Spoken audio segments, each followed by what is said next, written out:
Güzelken kıymıkta kalın.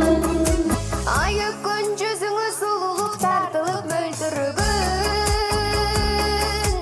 Абирин намысын көрүшүп элине инчилигин. Эркелеп турган назыңдан эркеп көңүл жазылган.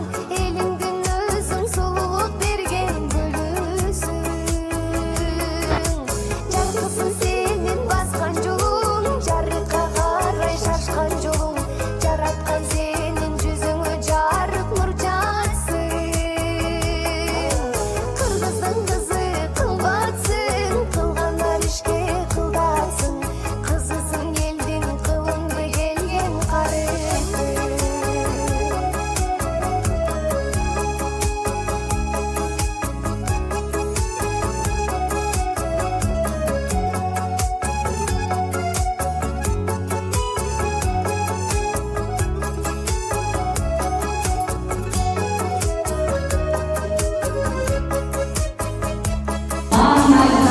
Bakın, bakın,